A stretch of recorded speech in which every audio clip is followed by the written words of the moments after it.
hello, eighth grade. Today we're going to talk about civil liberties. And a lot of this is connected with World War II and what we've been talking about. But it has a long history actually before World War II, which we're going to talk about here next. This picture is actually from one of the Japanese internment camps. So again, talking about this history, Alien and Sedition Act 1798, we actually talked about that in class. Right after the Constitution gets put into effect, the First Amendment is immediately, not immediately, but pretty soon after repealed. I shouldn't say repealed, it was circumvented maybe. At any rate, it was not okay to say things against the government. It was possible ramp up to war with France, and so there were a lot of worries about people who were not American. So the naturalization laws changed from 5 years to 14 years. So in other words, you had to have lived in the United States for 14 years to be considered a citizen. And there was actually a facet of this law that allowed people to be deported. Didn't happen very often, but it's interesting because it kind of leads up to some other things that happened in U.S. history. Abraham Lincoln during the Civil War suspended habeas corpus, and again, that's the right to know what am I being held for. And so Lincoln basically said, hey, we can hold people indefinitely and not tell them why and not bring them to trial necessarily. And in both cases, this is possible war and obviously a war. And then you'll see the next one is too. So it's always sort of these times of conflict where these citizens' rights become suspended. And then that last one there, U.S. Congress passes Espionage and Sedition Act. And again, it's basically if you're saying anything bad about military service, there's quite a few socialists, anarchists, labor unions that are fighting against involvement in World War I. And so it makes it a crime to actually speak out against, especially the draft, because people are being drafted into the military to go serve.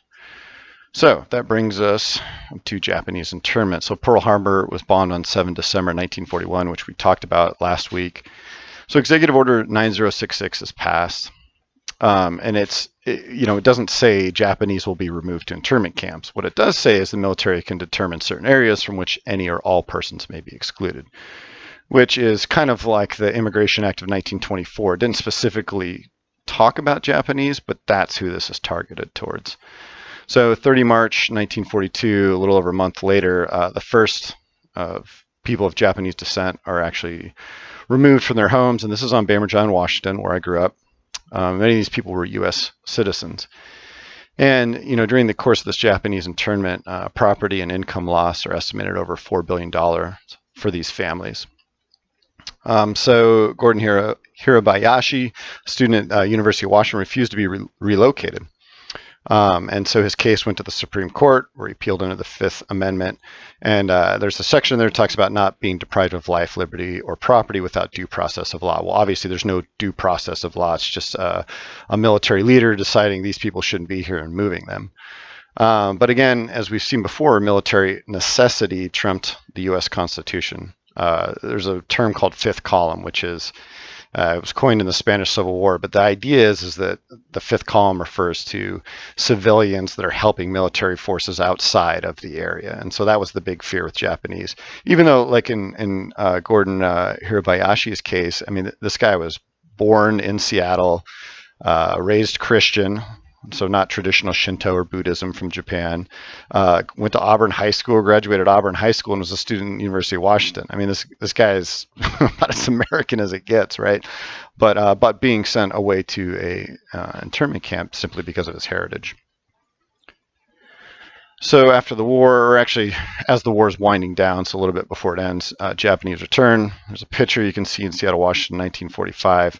Obviously, there's still a lot of discrimination. There were some areas where less than a quarter of the Japanese actually returned. A lot of jobs were lost, never regained. And some property had been sold cheaply right before the Japanese left, and some came back just to find that it had been confiscated through various legal machinations. But basically, a huge blow to their families. And it's interesting, in 1988, $20,000 given to the survivors. I mean, I think the formal apology, the money is nice. I don't think it comes close to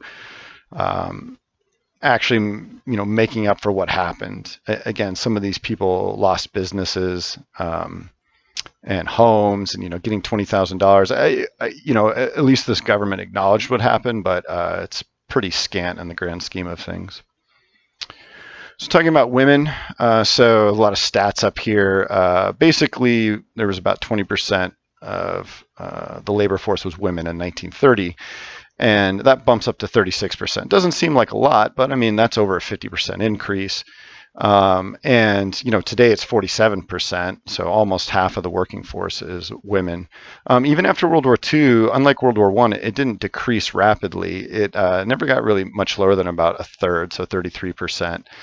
But the concerns that come along with this are women were paid less then, which is still a problem today. Two people doing the exact same job, one's a man, one's a woman, and the woman's being paid less. And so that's still something that is being dealt with today. And childcare, always a concern. Was back then. Childcare centers were built to help with the factories, but even today that's an issue. Although things like maternity leave and childcare centers are helping out. And also 350,000 women served in the armed forces. This dips dramatically after the war. But then obviously today, there's a lot more opportunities for women in the armed forces. So kind of a mixed story with women in terms of their civil liberties and their opportunities. Certainly World War II helped, but doesn't come close to diminishing the difference between working women and working men. And then finally, talking about Jim Crow laws, we typically think of these as being in the South, which primarily they were. But there was certainly segregation that went on in the North as well, sometimes by not so overt or obvious means. For example, redlining, which Olivia Leslie is actually doing a paper about. Segregation. It's basically dividing up so that whites and blacks do not socially mingle nor use the same facilities. As you can see here, there's a picture, the white drinking fountain, the colored drinking fountain, and you get the picture. Obviously, whatever is designated for whites is always going to be a higher quality. The segregation goes to the point of cemeteries are segregated. When people are dead and you're still separating them, there's some deep-rooted racism running through these laws. And so it was hard because African American troops fought with distinction in World War II. They were a big part of the whole logistical train that fed and clothed and provided ammunition for troops. There's also the Red Tails, highly decorated air unit that fought in World War II. And then the Black Panthers, which is not the group that comes later on in the Civil Rights Movement, but they were, I think it was 761st Armor Battalion, and they fought under Patton, actually, and again, fought with distinction. And so it's hard. You fight in this war that's supposed to be ending, oppression, essentially, and then you come back and you have to drink at a different fountain. You have to go out the back door of a store.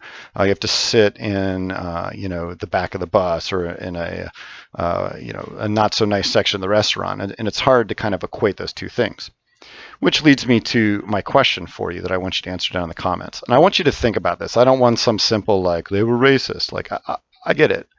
But I want to know, really, how does a country that sees itself as the beacon of freedom, right? Like we stand for freedom. The United States stands for freedom. How do you fight a war against fascism and imperialism in order to free conquered nations and then deny its own citizens their freedoms? Why does that happen? How does that happen? What do you think is going through people's minds? I realize it's kind of a broad question. That's fine. I want you to really kind of try and think about, why this happened. And again, I'm not looking for the surface, they were racist, got it. So, but I want you to think more about how does this happen? How do you on the one hand say, we're going to go fight, Hitler, and we're going to free Europe and, we're going to try and make the world a better place. But at the same time, these people, they're not going to get their homes back, the Japanese, right? These people, they're going to be in different sections that aren't as nice, and they're going to have to show deference to all the white people. How does that happen? All right, so that's your question, and I will see you guys on Wednesday to talk more about your USA projects that you're working on. All right, have a good day. Bye.